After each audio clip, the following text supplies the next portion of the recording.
Hello, I'm Scott Bogey here with Landry Ward ahead of his upcoming fight against Bryce Logan at LFA 207.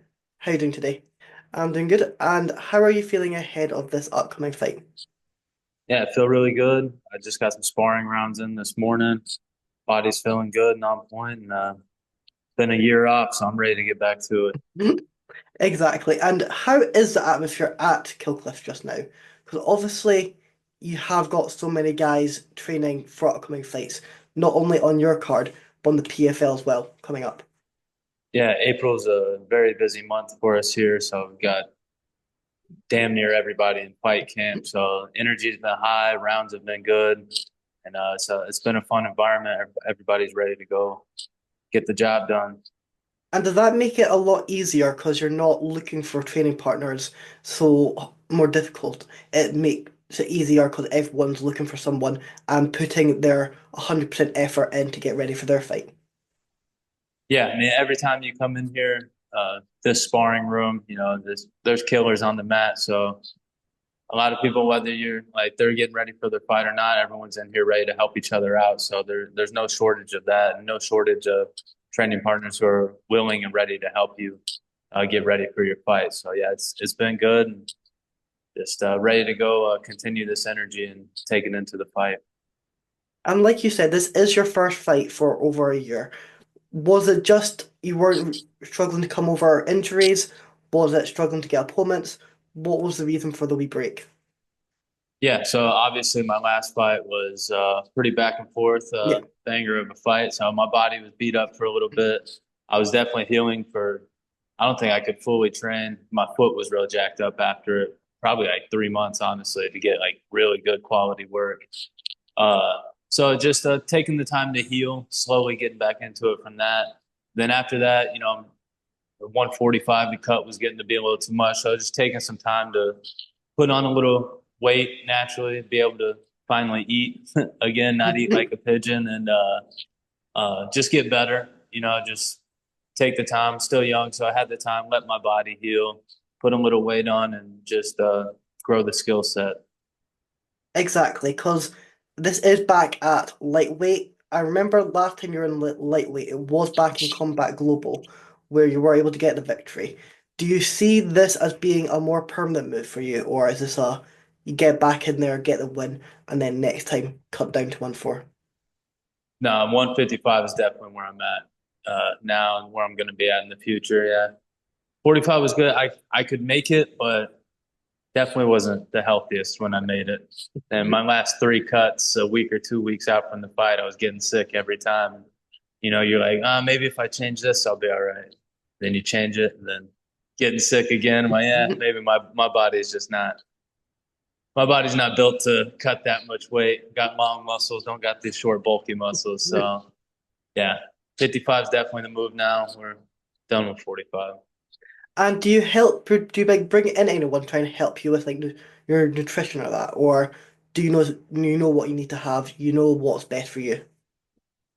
Yeah, I mean, sure, I could use a nutritionist. I mean, there's always somebody who knows more than you, but I've played sports since I was like five years old, and since then I was interested in nutrition, how to get the most out of my body. So I know a lot too, and I kind of know what I need to eat. So eating the right things, all organic diet, good lean beef. Can finally load up on some carbs now. So I've been eating good, eating the right things, and fueling my body well. And I've noticed I'm getting the most out of my training sessions, and body's recovering right, and not having to finish my training sessions and eat like a pigeon after them. So my body's definitely fueled up and feeling good, and the energy is just a lot different and a lot better at this weight.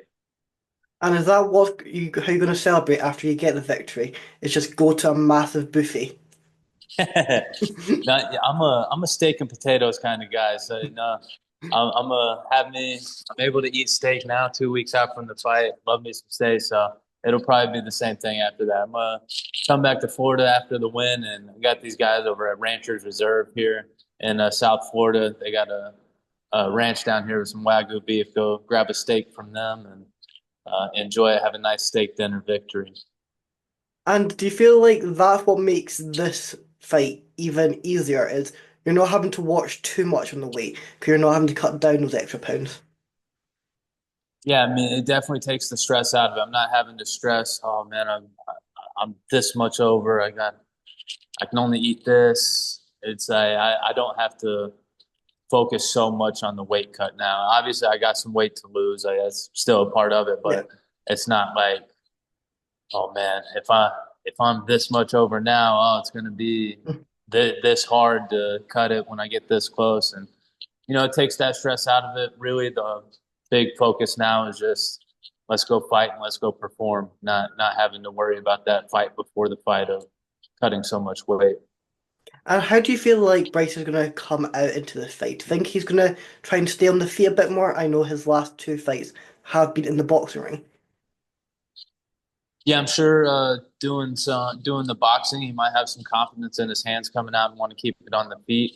But I think my style of fighting gives him little problems, and we'll see how he reacts to the pressure.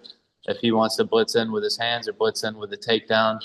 But I'm sure he's going back fighting in his hometown. I'm sure he wants to put on a show. Yeah. So if he wants to stand on the feet, let's stand on the feet and throw down. As you can see in my last fights, I'm no stranger to that. Exactly. And are you prepared to come in there, get the booze? Are you one of the people that just rallies you up, get you going a bit more when the crowd's against you? Yeah, man, I love it either way. Whether it's the boos or the cheers, I love it. I love the fans. I love the energy it brings. Either way, I've been on both sides of it, and just the energy of a crowd for you or against you is fun. And it's just a little. I find I have a lot of pride and joy in going and proving people right when it's in my fans, and then Yeah. also pride in backing myself up when I'm in enemy territory and going and silencing some people. So I feed off either one. I'm just ready for the energy. I'm ready for get back in there and compete after a year out. I've been itching for it and just I'm ready to go. And are you trying to make up for lost time this year, trying to stay as active as possible? Yes, definitely want to be active. Go get a win. God willing, be healthy after and get back in the cage as soon as possible after that. And how did your nickname come about? 'Cause I know you are the Lone Star Kid. How did you get that nickname? Yeah, so the first ever gym I went into, there was only like two or three of us who were really trying to fight when we were there. And before I think, I had our first amateur fights, we were all sitting around just joking, talking about making nicknames for each other. And somebody said something about Texas for me. And then I guess after they made the Texas comment, I just started playing with it and said the Lone Star Kid had a nice ring to it. So ended up sticking with that. And do you feel like with LFA, they are giving you the biggest opportunity to try to get to that next level in the UFC? You see week in and week out, there's tons of ex LFA guys on the UFC card. So do you feel like having that backing of the UFC Fight Pass as well just helps you get to that next level? Yeah, for sure. I mean, LFA is definitely. I think the numbers are that they're the biggest UFC feeder promotion. They've sent the most guys to the UFC. They produce quality talent. I believe I'm a quality fighter and a UFC level fighter, and I just they give the platform to go and chase that goal of getting to the next level. And the numbers don't lie that they definitely back that up. And I'm ready to go be another statistic for them. But really, the main focus on my mind is getting back in the win column this weekend or this weekend in this fight. And Yeah. just, yeah, all I'm focused on is going and getting the W right now. And you obviously do have the title on the line in the card in the main event. How do you see that fight going? Oh, yeah. I mean, honestly, I think Richie Lewis will probably go and get it done. Yeah, he's a dog, but I haven't even been focused too much on that. I'm just focused on my fight. So Yeah. I'm just ready to go take care of business and get my job done. And then you said you're gonna go and get that steak dinner after. Is there anything else you're gonna do to celebrate, or is it just eat as much as you can? Probably just enjoy I'm gonna come back to Florida with my girlfriend and my mom's gonna come back to Florida with us. So we'll enjoy a steak dinner with my mom and my girl and probably have a beer or two. been a while since I've had one of those, so I'll enjoy a nice victory cold one with the steak. And how did you get into the sport? Yeah, so I got into the sport. I partied away some football scholarships my senior year of high school. Yeah, football is what I played since I was 5 years old when I told you I started sports young. Yeah. Um, well, American football, and I partied away some scholarships my senior year. Got my head on straight after I lost those, and I was working. I was going to try to walk on, which is try out for a college football team. And then that was like a year later, and it was like 4 months before the walk on day. I went into an MMA gym just because I heard it was a great workout. I just wanted to add it to what I was already doing before I went there. And ended up falling in love with it. After a month, I did a jiu-jitsu competition and won it. And the after being out of football for like a year, the competitive juices got flowing. I asked my coach, Dieter Navarro, I was like, "Hey, do you think you can get me a fight before I go off to college?" And he just laughed and was like, "No, if you're gonna fight, I want you to train longer." And when another month went by and I just juices were flowing, I was like, "You know what? I kind of like this." I won another jiu-jitsu competition. I kind of like this. I think I'm gonna stick with this, and I stuck with it. I was like 7, 8 years ago, and here we are now, 8-3 as a pro, fighting on one of the biggest regional promotions you can get, and knocking on the door. So I think it was a good decision. And with football, it kind of does have some resemblance to the fight game, with having to break down the your opponent each move and like the tendencies and that. Do you feel like you can see that similarity? Yeah, for sure. I think like a big thing in football that coaches would always emphasize was like mental reps. And mental reps, whether you're watching plays happen or like you're the ones go, then the twos go, and you're Yeah. watching what's going on with the twos and stuff, or you're watching film and you're breaking down, you're getting those mental reps in. I think that helped me a lot too. Whether it's breaking down film and picking up tendencies of opponents, or if it's breaking down like technique studies from people putting out techniques, and I feel I'm able to watch stuff, see it, and then be able to go do it. I believe that came from football a lot. It's not something. Obviously, there's some things I got to see and then go drill, Yeah. drill, drill, and then do it. But I feel like a big thing that helped me a lot was I was able to see stuff, pick it up with my eyes, and then go do it. And yeah, I think that came from football for sure. So you're more of an active guy in the making the game plan. You're not more leaving it to the coaches. You want to be part of there.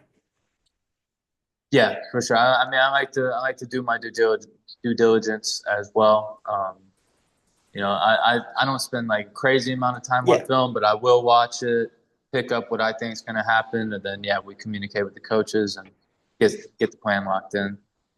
And then 155, it is probably one of the busiest divisions in the UFC. It's got Ilya coming up from featherweight now. You have Dustin. You have Islam. You have Moicano. Paddy, if he beats Chandler, Chandler gets back into it. If he beats Paddy, how how big do you feel like that division is in terms of how stacked? Yeah, it's definitely, I think, always is, or always was, always will be the most stacked division. I feel like the probably average human male walking around is anywhere from like 170 to 190 pounds. And, that's typically the weights you get cutting down to Yeah. 55. So I just feel like that's typically where you're going to see males, and that's where you're going to get the most athletic of the males. So I just think skill wise, that's the deepest division, and yeah, I'm excited to be a part of it. I think this is the weight class that I was meant to be at. 45 was a good test, but I probably shouldn't have done it, and I'm ready to be back at this weight class and go prove that this is my weight class. This is where I should be. And is there anyone in the UFC just now that you would like to fight in the even just now in your debut or at some point in the future? Yeah, no, any top guys really, but honestly, I can't even think about that right now. I Yeah. just I just want to go get a win, man. All I care about now is going getting back in the win column. That's the biggest focus, the only thing I care about right now. How is that feeling of getting that hand raised and hearing your name being called out? How good of a feeling is hearing that? Yeah, nothing like it, man. It's just all the work you put in, all the hours, the blood, sweat, and the tears. As cliche as it is, it all pays off when you hear your name called and your hands getting raised, and it's just it was all worth it. I did the right things, and it paid off, and it's a good feeling. And what would you say? Obviously, nowadays you do have to be that all-rounder kind of guy, but what is the best base for an MMA fighter? Yeah, best base is definitely wrestling for sure. Yeah, I didn't come from it, but I started everything at the same time. And yeah, when you started, you realize grappling is a whole different world. And yeah, I trained with a bunch of all-American wrestlers, former Olympic wrestlers, and you see, that's the base you need because you have the hand-to-hand down. You see a lot of the former champs, Yeah, plenty of like most of them were had that wrestling base. Um, yeah, wrestling is definitely the best base to have for it. exactly. You can kind of see that in the fact how good Islam is, and then you also have Khabib before him. They just kind of smother you, and it's not just like a boring wrestling where they're just holding you down. They are actually looking for submissions, which is probably what Dana White was kind of indicating with some people like Mukayev, who was released for not being as exciting as what they were looking for. Is just they are looking for that finish. Yeah, yeah. I mean, there's a difference between like just wrestling with control, then finding your control and getting some damage off, and then you're able to find submissions too. Sure, And if I was to say to you, you can go in there and you can get Bryce out however you like, how are you picturing it? a knockout. That's my way. I'm a striker. I got the wrestling in the bag too. No, we were Is just it talking about it, but yeah, knockout. is there any type of knockout, a spinning wheel kick, an uppercut? What is Nah, nothing specific. Just a knockout. I just got to go get back in the win column and get a yeah, finish, and that's all I care about. However it comes, it comes. Just ready to go get it done. exactly. And make sure you tune in on April the 18th where you can see him get that knockout and get back into the win column. Definitely a fight you cannot miss. Thank you so much for coming on. Is there anyone you're wanting to shout out or anything else you're wanting to add? Oh man, thank you for having me on. Just y'all be sure to tune in. LFA 207, April 18th. We'll come put on a show. Exactly. You guys do not want to miss it.